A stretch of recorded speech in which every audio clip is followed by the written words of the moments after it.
Distinguished guests, the President of the United States and Dr. Joe Biden, accompanied by the Secretary of Education, Miguel Cardona, and the 2023 National Teacher of the Year, Rebecca Peterson.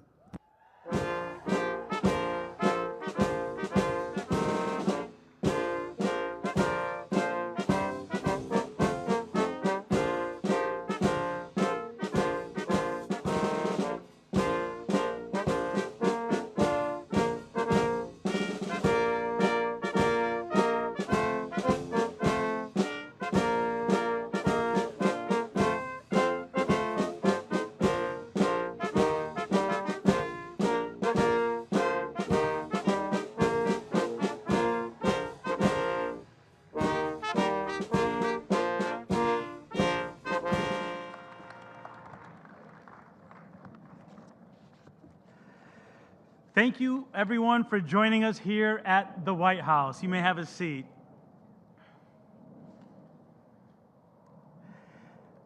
And thank you to CCSSO, Carissa Moffett-Miller, and the whole team for making it possible for one of my favorite events of the year, where we recognize incredible teachers from all over this nation. And in recognizing you wonderful ambassadors of the profession, we are also recognizing the over 4 million teachers in this country. The best profession. The best profession and the one that will allow our country to grow. So let me start by congratulating our 2023 National Teacher of the Year, Rebecca Peterson.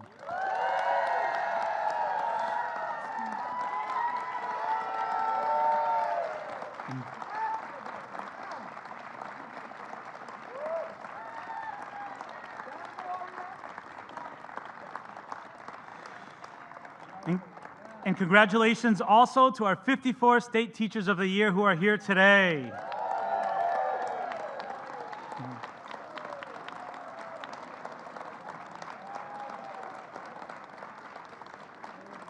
Thank you. Rebecca teaches 10th and 12th grade math at Union High School in Oklahoma, in a district with socioeconomic challenges and a great diversity of language and culture. Talk about having an important purpose. To do this exceptionally, Rebecca raised the bar by focusing on belonging, what she calls the calculus of connection. And incredibly, 11 of her former pupils have become math teachers themselves.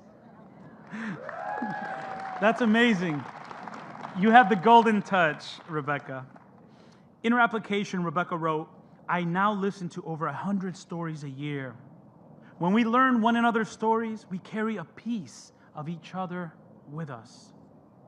She wrote in her One Good Thing blog on May 20, 2022, to her students, she wrote, "You are called to great things, each and every one of you. If there's one lesson I want you to remember from calculus is that you need each inconceivably small part to make the whole. Each part of your story is vital." Today, there are so many stories represented here, stories you've carried with you as you've learned from your students and raised the bar for them. I bet each of you has a story of showing a child something in themselves they didn't even see. A story of helping a young person find belonging in your classroom. A story of overcoming obstacles to help a student learn and grow. This is what drives us as educators. This is what makes teaching the best profession, the profession that makes all other professions possible. I love this event. Every year, the White House, because it demonstrates what we all know, that teachers deserve our respect. It was reinforced in our conversation a little while ago with Dr. Biden. Teachers deserve our support. Teachers deserve what I like to call the ABCs of teaching: agency, better working conditions, and competitive salaries. We need more acronyms in education. Under this administration, not just in words, but by how this administration pushes for funding and policy changes, that's what we're fighting for. Teachers, we got your back. And no one understands all of this better than our First Lady, Dr. Jill Biden. I mean, how great is it to have a teacher in the White House? Let me tell you, she gets it. She really, really gets it. She's seen the joy and purpose of teaching at almost every level. She's been a high school English teacher, a reading specialist, a professor at 2 community colleges. And alongside President Biden, she's fighting for you every single day.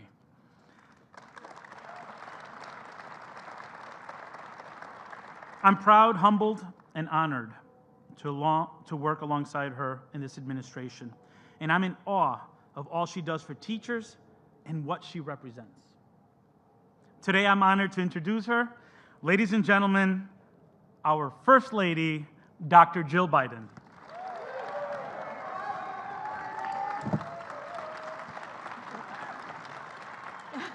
Thank you. Thank you. Please.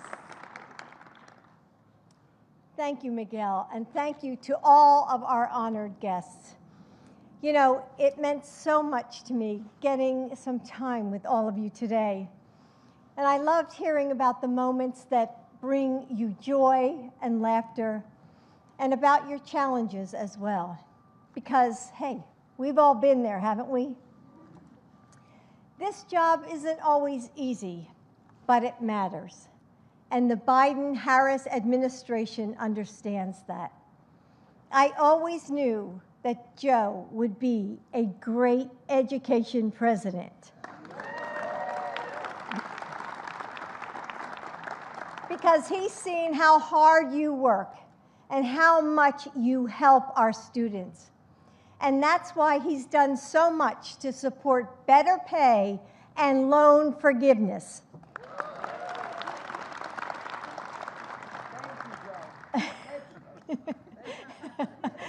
It's why he put a public school educator in charge of the Department of Education.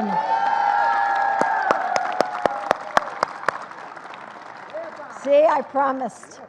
So we're here to take a moment on one of the biggest stages in the world, the White House, to say that teachers change lives.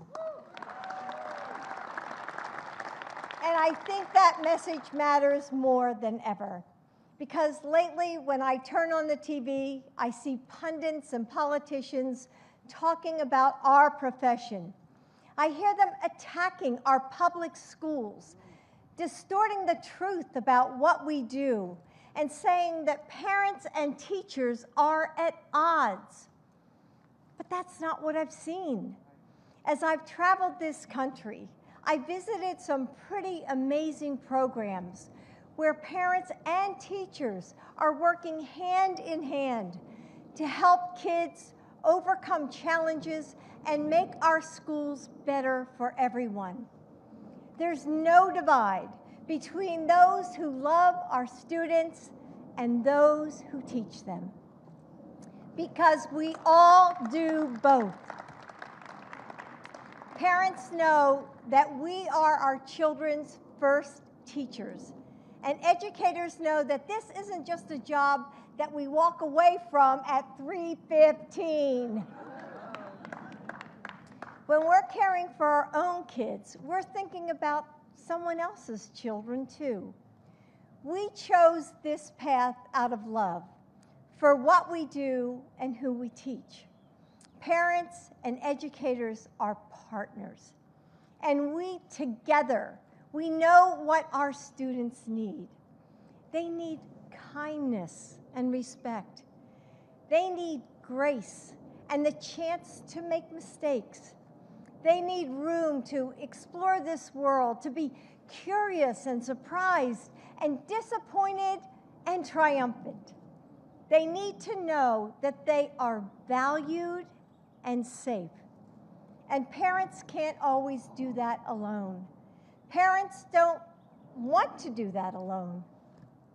Every day, they put a piece of their hearts on that school bus, send their kids to school, trusting, hoping that someone will listen when they can't, answer questions and ignite imaginations and Band-Aid scrapes when, they aren't there to do it themselves. You fulfill that hope every single day. Yes, thank you. And with their parents' love and your guidance, with the faith and the fortitude of their community behind them, students grow into the people they dream of becoming. Together, you shape and shepherd their lives. My grandmother was a teacher in a small town in New Jersey. Over there she is, New Jersey. And she loved her work, and her students loved her in return. And just like you might see in the movies, she used to call her students to class with a big brass bell. And when she died, she didn't leave behind a big, giant estate. But what I inherited from her, what I still have to this day, is that bell. And I sometimes think about how her legacy resonated into the world like waves of sound, changing those who heard its ring. And I think of every student who she taught, and wonder what amazing things they grew up to do. Perhaps they are doctors or architects or scientists. And of course, there's at least one teacher. Today, all of you ring your own bell, pulling each person you teach into a harmony that never ends. Right now, someone out there is a better thinker because of you. Someone is standing a little taller because you helped her find the confidence that she needed. Someone is working a little harder because you pushed him to try. Someone is kinder because you showed her what that meant. And someone is braver because you helped him find his courage. Never stop ringing that bell. Never forget that student by student, the lives you change go on to change the world. Thank you.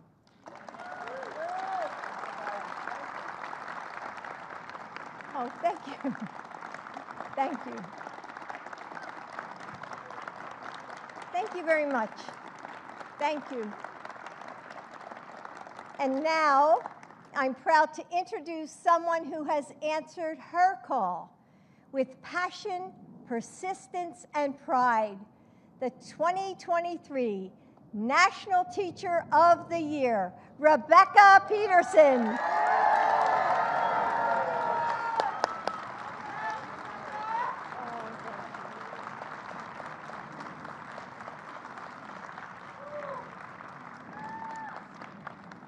Thank you, Dr. Biden. It's such a tremendous honor to be recognized by a First Lady who champions the profession as one of us.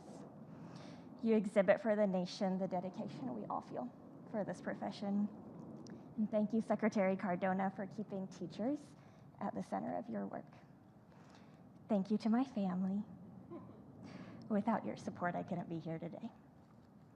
Well, today I stand in front of you with the name Rebecca Peterson, yet the name I was given at birth is Rebecca Mojde Kermanshahi, a beautiful intersection of my two family cultures, Rebecca from my mother's Swedish heritage, Kermanshahi, and Mojde from my father's Iranian heritage.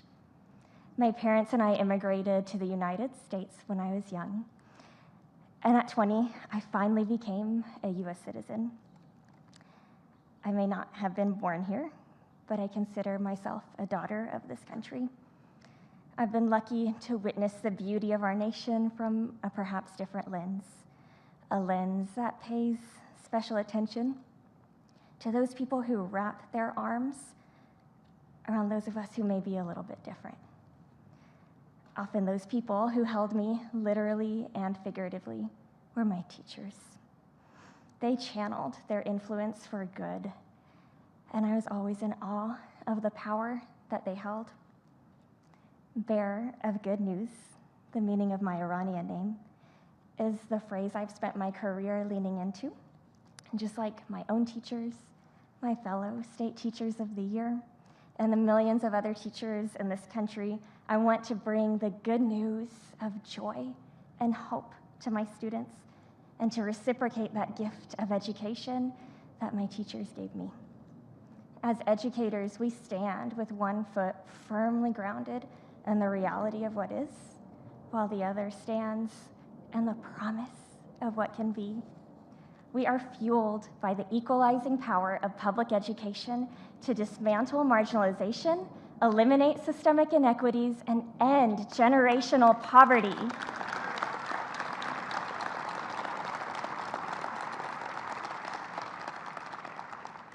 I teach because of Ria, Meghana, and Kushi to show that immigrant and first-generation women do have a place in STEM.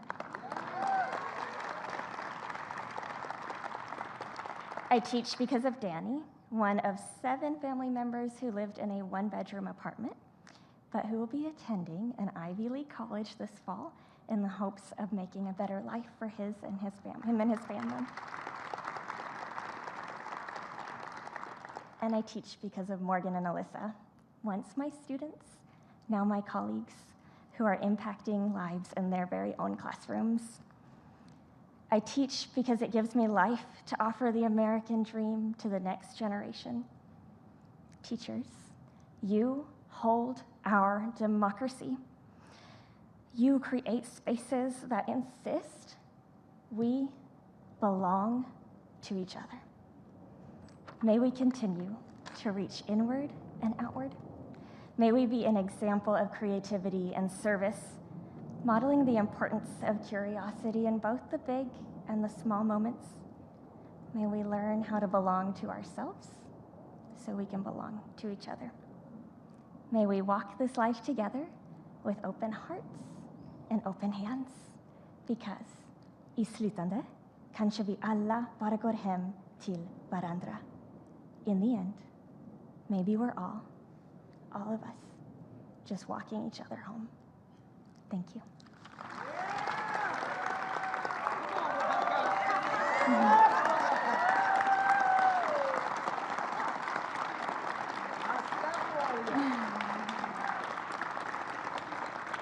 And now, I'm pleased to introduce a president who honors the good news that teachers bring.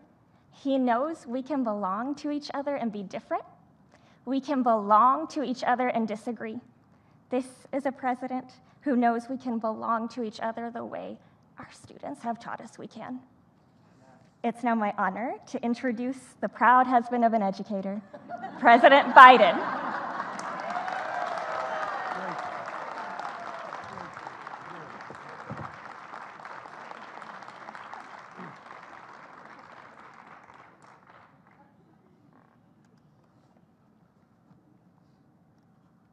Well, she's pretty good, isn't she?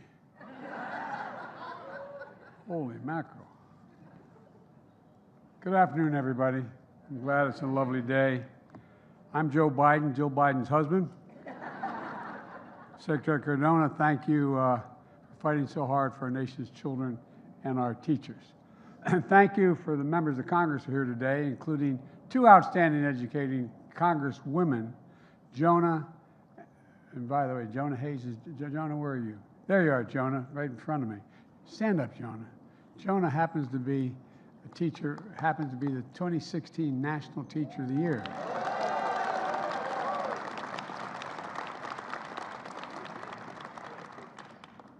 By the way, she's pretty good, isn't she?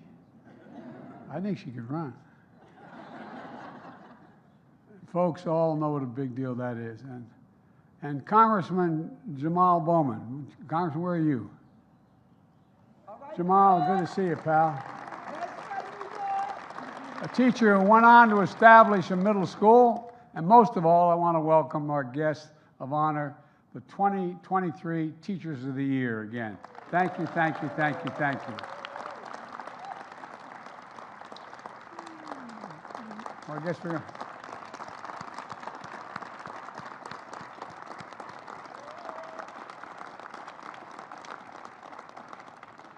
Folks, if you didn't know before, we hope you know now. Teachers have several champions in the White House.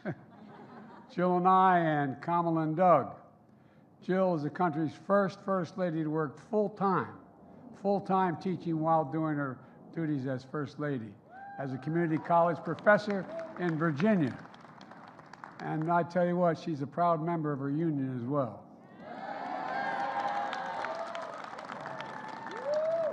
Jill reminds me all the time that teaching is not just what you do, it's who you are. It's who you are. So I want to stand by saying to every teacher here today and every teacher across the country, thank you, thank you, thank you. And I mean it. But as we've seen in the past few years, a difficult profession has gotten even harder. And we ask so much of our nation teachers. Early morning greeting students, late nights grading papers. By the way, if you ever see me getting off of Air Force One in another country with Jill carrying a big bag, she's correcting papers. Oh, you think I'm kidding? I'm not joking. And so, folks, there's no math league or basketball team you coach after school. They call you to make parents meet them you call parents during the lunch hour if their child's having a little bit of difficulty. Your child you pull aside during the planning period because they need extra help. And folks, in teaching over Zoom during the pandemic, by the way, a sidelight here, a lot of parents had to drive up to McDonald's to be able to get online. We're changing that. Everybody's going to have access. Everybody. But at any rate, to bring in extra snacks when you're students because they can't learn when they're hungry, and spending your own money on school supplies, is explaining the unexplainable, from banned books to duck and cover drills. How do you explain that to a child in the year 2023? We ask so much of you, and each and every time you all step up and say yes. And the impact you have on our students is profound. As Jill just mentioned, every single one of us here is at least in part here because of somewhere along the way we had a teacher who believed in us. And I bet you can name your teacher. I can name the one who believed in me. I can name her in grade school and in college. Help me believe in ourselves. That's what you do. That's the power of a great teacher. And the teachers represented here today, you're the best of the best of the best. Thank you. Congratulations to each and every one of you. As they say in the United States Senate, which I served a long time, if you would please excuse a point of personal privilege. I want to give a special mention to Ashley Lockwood from the state of Delaware. Ashley? Stand up.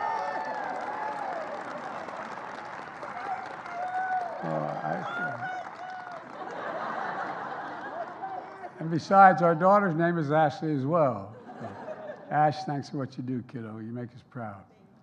And of course, a huge congratulations to Rebecca Peterson from Oklahoma, our Teacher of the Year. Rebecca moved to the United States as a little girl, the daughter of medical missionaries. She spoke Swedish at first, knew only 2 words in English, 2 words her parents thought were the most important for her to learn. Thank you. Thank you.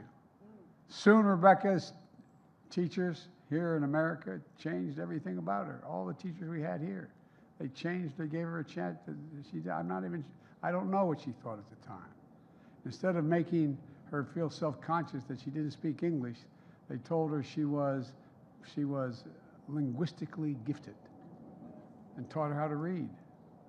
They saw how much she loved math and said she was a superpower. One day, a teacher told her, "I think you should be a teacher." And Rebecca says, those words were a song to my heart. A song to my heart. Well, you're still singing, kid. So Rebecca put her superpower to work, and she became a calculus teacher. Oh, God, do I remember calculus.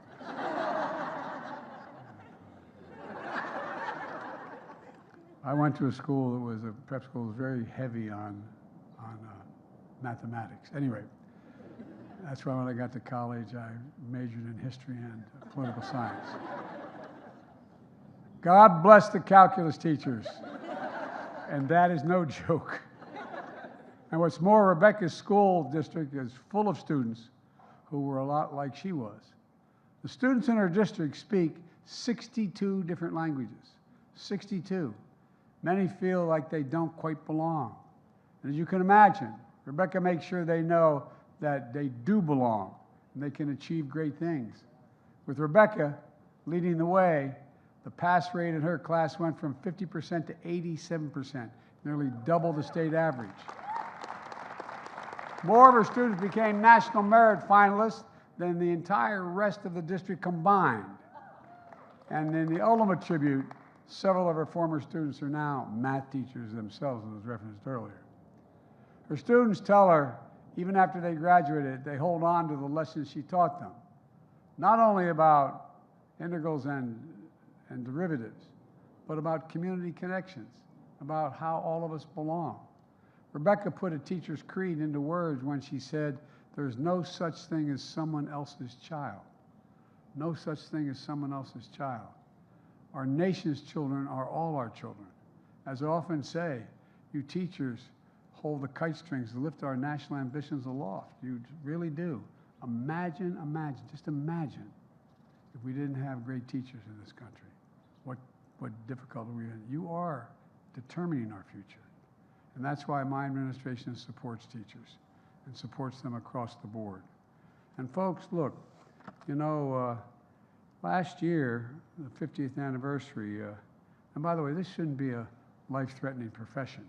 You know, the concerns about whether or not, I mean, did you ever think you'd be teaching kids how to duck and cover? Only this time, we used to do that back 100 years ago when I was in school because of concern about a nuclear war. But now it's about concern about guns and what happens. You know, common sense gun safety laws to protect our kids and our teachers are badly needed. And we passed